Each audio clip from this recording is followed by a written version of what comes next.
नमस्कार दोस्तों, स्वागत है आप सभी का उड़ान आईएएस एकेडमी के ई लर्निंग प्लेटफॉर्म में। मैं निखिल केसरी आप सभी लोगों के लिए जो आने वाली आपकी छत्तीसगढ़ एसआई भर्ती प्री परीक्षा है उसमें संविधान के प्रश्नों पर चर्चा करने के लिए आज उपस्थित हुआ हूं। हमने पिछले 2 कड़ी में भारतीय शासन व्यवस्था और संवैधानिक इतिहासों से जो प्रश्न आते हैं उन पर चर्चा कर ली थी। आज के इस कड़ी में हम लोग आगे बढ़ेंगे, उसके साथ प्रस्तावना भी हमने देखा था। आज की कड़ी में हम लोग देखेंगे जो प्रश्न मूल अधिकार नागरिकता के संबंध में पूछे जाते हैं उन प्रश्नों को जो कि आने के ज्यादा यहाँ पर संभावित होंगे या फिर आपके रिवीजन पर्पज से इंपॉर्टेंट हो सकते हैं, उनको लेकर चर्चा करेंगे। हो सके तो आप सभी जितने भी क्वेश्चन आपको स्क्रीन में दिखेंगे उन सभी का उत्तर देने का प्रयास कीजिएगा, या फिर आप गिनते रहिए कितना आपसे प्रश्न सही हो रहा है। थोड़ा ये वीडियो जो होगा उसमें ज्यादा प्रश्न होंगे ताकि जल्दी जल्दी आप लोग की तैयारी आगे बढ़ते रहे। बढ़ते हैं अगले प्रश्न की ओर। हम लोग पहला प्रश्न है हमारा, भारतीय संघीय राज्य व्यवस्था में निम्नलिखित में से कौन से तत्व शामिल हैं।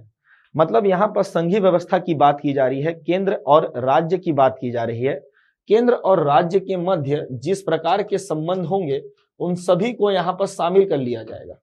ठीक है, जैसे समन्वय के लिए तंत्र है, जी हाँ ये हमारे यहाँ शामिल है। जैसे भाग 5 में और भाग 6 में एक संघ और राज्य की तो बात की गई है, लेकिन समन्वय के लिए एक तंत्र भी स्थापित किया गया। जैसे भाग 11, 12, 13 इनमें केंद्र राज्य संबंधों के बीच में बातें की गई हैं। फिर आगे है राज्यों के मध्य संबंध। जी हाँ, राज्यों के मध्य भी संबंध है, चाहे आप पैसे के वितरण को लेकर कहें या किसी प्रकार के अनुदान को लेकर कहें या फिर क्षेत्रीय परिषदों को लेकर कहें या फिर अंतरराज्यीय परिषदों को लेकर कहें, नीति आयोग को लेकर कहें, जीएसटी काउंसिल को लेकर कहें, किसी भी प्रकार से राज्यों के मध्य संबंध तो अवश्य है यहाँ पर। फिर है संघ और राज्यों के बीच में संबंध। जी हाँ, ये भी हमारे पास है, संघ और जो राज्य है उनके बीच में क्या है, संबंध उपस्थित है। चौथा है विवादों को सुलझाने के लिए तंत्र। जी हाँ, विवादों को सुलझाने के लिए भी तंत्र मिलेगा। आर्टिकल 131 में आपको मिलेगा, अनुच्छेद 263 में अंतरराज्यीय परिषद मिलेंगे। उसके साथ साथ आजकल जीएसटी काउंसिल भी है, जहां पर कोई विवाद तो ऐसे नहीं सुलझाए जाते लेकिन मामले केंद्र और राज्य दोनों के सहमति से आगे बढ़ाए जाते हैं। ठीक है, और अगर संवैधानेतर निकायों की बात करेंगे तो वहां आपको क्षेत्रीय परिषद की बात की जाएगी। होमवर्क क्या आप कमेंट करके बताएंगे यहाँ पर कितने क्षेत्रीय परिषद हैं हमारे, है ना, यहाँ पर भारतीय राजनीतिक व्यवस्था में। इसका मतलब है चारों ऑप्शन सही लग रहे हैं और इसका आंसर क्या हो जाएगा, डी हो जाएगा। बढ़ते हैं अगले प्रश्न की ओर। अगला प्रश्न है भारतीय संविधान में उद्देशिका का विचार कहां से लिया गया है। यूएसए से लिया गया। कहां से लिया गया है, ये यूनाइटेड स्टेट ऑफ अमेरिका से लिया गया है। किसका विचार, उद्देशिका का विचार। बढ़ते हैं अगले प्रश्न की ओर। अगला है नागरिकता से संबंधित प्रावधान भारतीय संविधान के किस भाग में है। बहुत शॉर्ट शॉर्टकट क्वेश्चन है ये। इसका हो जाएगा भाग 2 अनुच्छेद 5 से 11।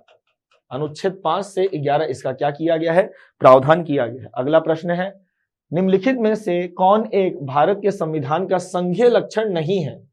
यहाँ पर संघीय लक्षण नहीं है, इसका मतलब है एक ऐसा पॉइंट मिलेगा चारों में जो कि एकात्म लक्षण का होगा। संघीय लक्षण में केंद्र और राज्य आपको दोनों दिखेंगे, जैसे यहाँ केंद्र और राज्य का बंटवारा किया गया है, सच है। संघीय लक्षण में आपको जनरली यहाँ पास लिखित संविधान मिलता है, वो भी सही है। संघीय लक्षण में न्यायपालिका जनरली स्वतंत्र होती है ताकि वो संघीय लक्षणों को बचाए रखे।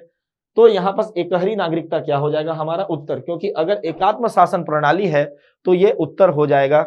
ठीक है, एकहरी नागरिकता से संबंधित। भारत में क्या है, भारत में संघीय प्रणाली तो है लेकिन इसके साथ साथ यहाँ पर एकहरी नागरिकता की बात की गई है, मतलब यहाँ एकात्म लक्षण वाले तत्व भी शामिल होते हैं।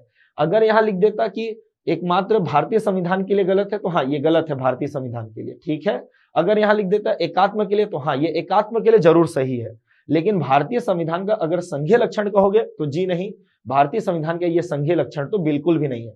हम संघ होने के बावजूद भी हमारे पास क्या है, ये एकात्म लक्षण का तत्व पाया जाता है। अगला क्वेश्चन, भारतीय नागरिकता प्राप्त नहीं की जा सकती है। यहाँ पास मतलब 4 ऑप्शन में से एक ऐसा ऑप्शन है जिसमें आपको बताना है कि इससे नागरिकता तो नहीं मिल सकती भारत में, अर्थात कोई व्यक्ति है जो कि बाहर का है वो इस प्रकार में एक प्रकार ऐसा है जिससे वो नागरिकता भारत में प्राप्त नहीं कर सकता है। इस संबंध में क्या किया, संसद ने सन 1955 का एक अधिनियम बनाया है। इसके धारा 3, 4, 5, 6, 7 में अगर हम देखें तो जन्म के आधार पर नागरिकता लेने की बात की गई है, वंश परंपरा के आधार पर नागरिकता लेने की बात की गई है, फिर पंजीकरण के आधार पर नागरिकता लेने की बात की गई है, देशीकरण के आधार पर नागरिकता लेने की बात की गई है, और उसके साथ साथ भूमि के अर्जन के मामले में भी नागरिकता लेने का क्या है, प्रावधान है। ठीक, तो इस प्रकार से है। इसका मतलब है ए, बी और सी तीनों से आपको नागरिकता मिल सकती है, लेकिन अगर आप भारत के बैंक में पैसा जमा करेंगे तो बिल्कुल भी आपको नागरिकता प्राप्त नहीं होने वाली है। आगे बढ़ते हैं। संविधान के किस धारा के अंतर्गत कोई भी व्यक्ति मूलभूत अधिकारों के हनन का मामला सीधे सर्वोच्च न्यायालय में उठा सकता है? धारा या अनुच्छेद एक ही बात हो जाएगा, एक बात तो नहीं होती, लेकिन क्वेश्चन के अकॉर्डिंग आप कह सकते हैं। कई सारे एग्जाम में अनुच्छेद को धारा लिख देता है, वो सेक्शन लिख देता है इंग्लिश में। यहाँ पर होगा ये 32, भारतीय संविधान का जो अनुच्छेद 32 है वो आपको संरक्षण प्रदान करता है कि अगर आपके मौलिक अधिकारों का हनन होगा तो फिर आपको लेकर क्या करेंगे, उसको सर्वोच्च न्यायालय में उठा सकते हैं। फिर अगला प्रश्न हो जाएगा। अगला प्रश्न भी सेम है कि उच्च न्यायालय में मुकदमा उठा सकते हैं आर्टिकल 32 को लेकर, सेम प्रश्न है। आगे बढ़ते हैं। मौलिक अधिकार निलंबित किए जा सकते हैं, ये अच्छा प्रश्न है। मौलिक अधिकार एक्चुअली में निलंबित करने का जो प्रावधान है संविधान में, वो केवल आपातकाल के समय है। अगर आपात की स्थिति उत्पन्न होती है तो वहां मौलिक अधिकार निलंबित हो जाते हैं। इसको लेकर दो अनुच्छेद है, 358 और 359। इन दोनों अनुच्छेदों में मौलिक अधिकारों के निलंबन के बारे में प्रावधान किया गया है। यहाँ पर निलंबन करने का एकमात्र अधिकार किसके पास है, राष्ट्रपति के पास है, अर्थात उत्तर क्या हो जाएगा, राष्ट्रपति। बढ़ते हैं अगले प्रश्न की ओर। अगला प्रश्न होगा, भीमराव अंबेडकर जी ने भारतीय संविधान का हृदय या और आत्मा किसे कहा था? बहुत आसान प्रश्न है। आर्टिकल 32 को कहा था। आर्टिकल 32 हमारा क्या है, तो भारतीय संविधान की आत्मा है, क्योंकि उसमें उच्चतम न्यायालय क्या करता है, हमारे जो मौलिक अधिकार है उसकी रक्षा करता है, और उसकी रक्षा करने के लिए वो क्या जारी कर सकता है, रीट जारी कर सकता है। अर्थात उत्तर क्या होगा हमारा, ऑप्शन नंबर सी, संवैधानिक उपचारों का अधिकार। अगला प्रश्न की ओर चलते हैं। अगला प्रश्न होगा, निम्नलिखित कथनों में से कौन सा एक सही है? मतलब इसमें 3 गलत है, एक ही सही है। ठीक है, अधिकार नागरिकों के विरुद्ध राज्य के दावे हैं, ये कथन गलत है। यहां पास एक क्वेश्चन अगर देखा जाए तो ये अधिकारों से रिलेटेड है, मूल अधिकार से रिलेटेड। क्वेश्चन कुछ इस प्रकार से होगा, ठीक है, मतलब ऑप्शन तो सही है, क्वेश्चन भी सही है, लेकिन क्वेश्चन को अगर आप ऑप्शन को पढ़ेंगे तो आपको समझ में आएगा कि क्वेश्चन यहाँ पास ये डिमांड कर रहा है आपसे कि मूल अधिकारों को शामिल करने के औचित्य क्या है, उनके ऊपर आप बताइए। तो जो मूल अधिकार है वो आपको सुरक्षा प्रदान करते हैं, किससे, तो राज्य से प्रदान करते हैं। अर्थात ये किसके अगेंस्ट में मिला हुआ है, आपको राज्य के विरुद्ध नागरिकों के लिए स्वतंत्रता उपलब्ध कराता है। देखते हैं ऑप्शन, अधिकार नागरिकों के विरुद्ध राज्य के दावे हैं, गलत, नागरिकों के विरुद्ध नहीं है, है ना, ये राज्य के विरुद्ध है, नागरिकों के दावे हैं ये। फिर है अधिकार वे विशेष अधिकार हैं जो कि किसी राज्य के संविधान में नहीं, ऐसा कुछ नहीं है।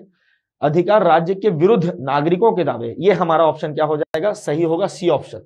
ठीक है, इस प्रकार के प्रश्नों में जो भी यहाँ पर अवधारणाएं होती हैं, किसी भी चीजों को शामिल करने के, तत्वों को शामिल करने के, उन पर आप जरूर अवश्य उस पर ध्यान रखिएगा, फिर ये प्रश्न आसानी से सॉल्व होंगे। अगले प्रश्न की ओर चलते हैं। भारतीय संविधान में शोषण के विरुद्ध अधिकार द्वारा निम्नलिखित में से कौन से परिकल्पित है? मतलब इनमें शोषण के विरुद्ध जो अधिकार है उसमें क्या शामिल है? शोषण के विरुद्ध अधिकार की अगर बात करो तो आर्टिकल 23 और 24 में ये दिया हुआ है। आर्टिकल 23 कहता है कि यहाँ पास किसी भी प्रकार का मानव का दुर्व्यापार नहीं होगा, और यहाँ पास हम क्या कर देंगे, जो भी बंधुआ मजदूरी है, बलाश्रम है, उसे भी हम क्या कर देंगे, बंद कर देंगे। इसका मतलब है पहला यहाँ पास जो हो गया पुट, वो तो सही लग रहा है।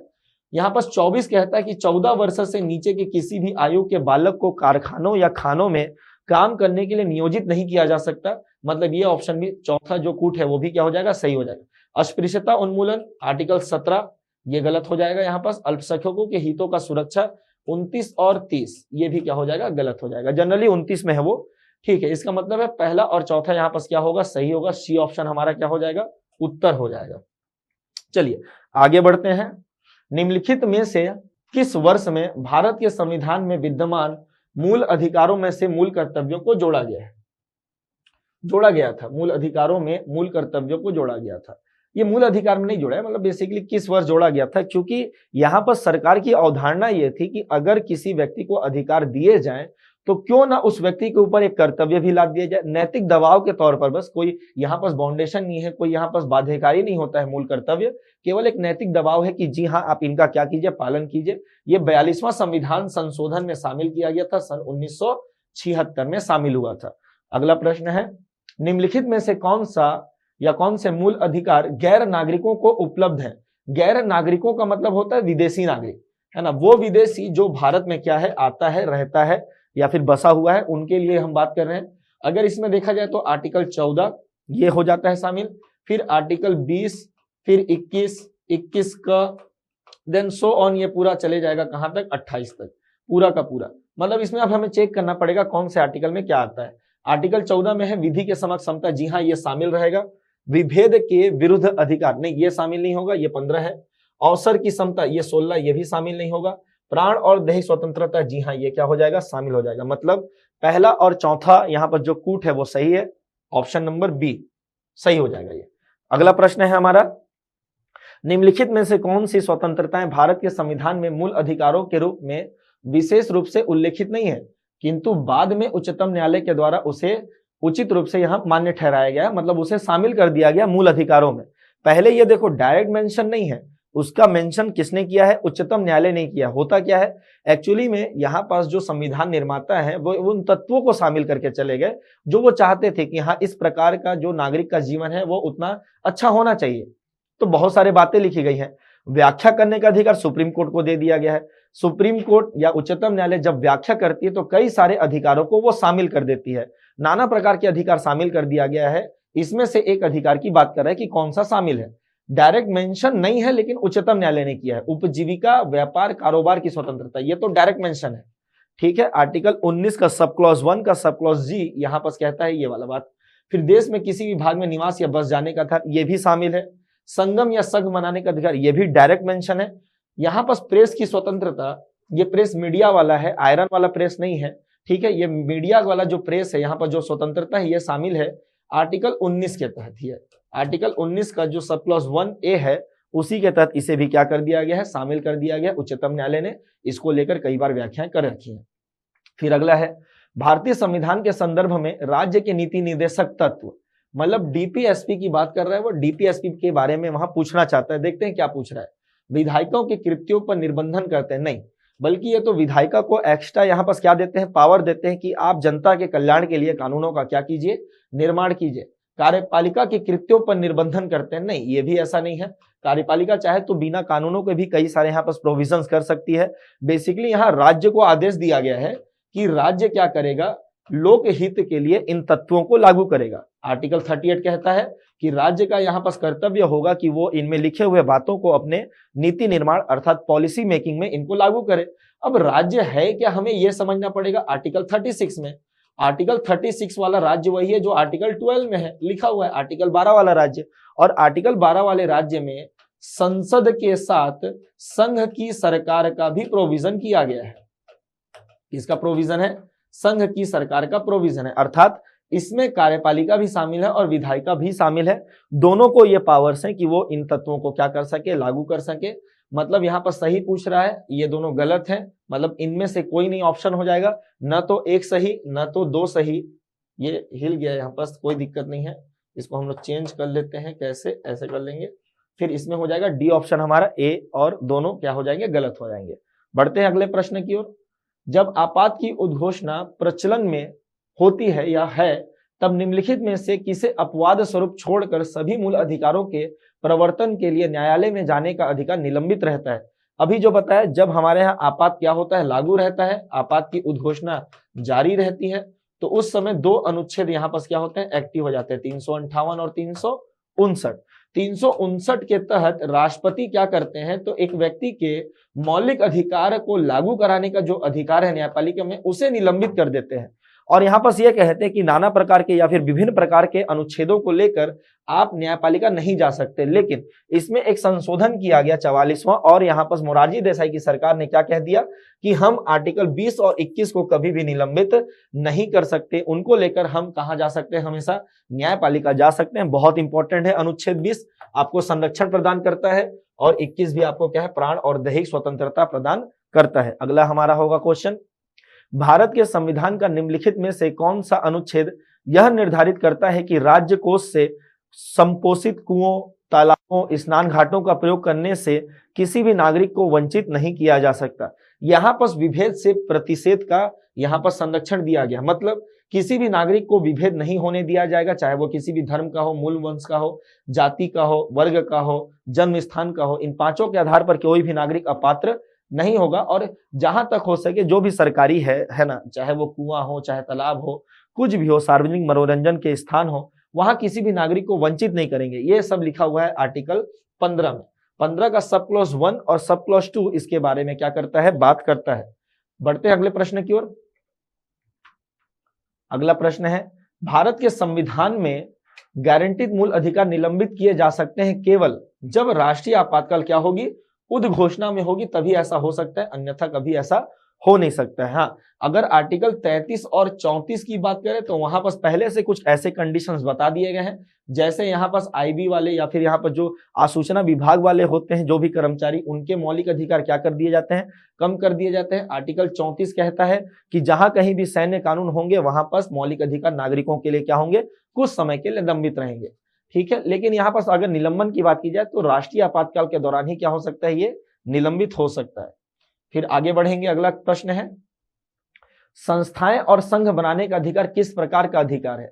ये नागरिकों के लिए स्वतंत्रता का अधिकार है। ठीक है, नागरिक क्या कर सकते हैं, तो आर्टिकल 19 सब क्लॉज 1 का सी यहां पर कहता है कि वो क्या कर सकते हैं, संघ बना सकते हैं, संगठन बना सकते हैं, सहकारी सोसाइटी बनाने का भी अधिकार इसमें क्या कर दिया गया है, शामिल कर दिया गया। तो इस प्रकार से वो नागरिकों के लिए एक स्वतंत्रता का अधिकार होगा, क्योंकि वो अनुच्छेद 19 के तहत क्या है, शामिल है।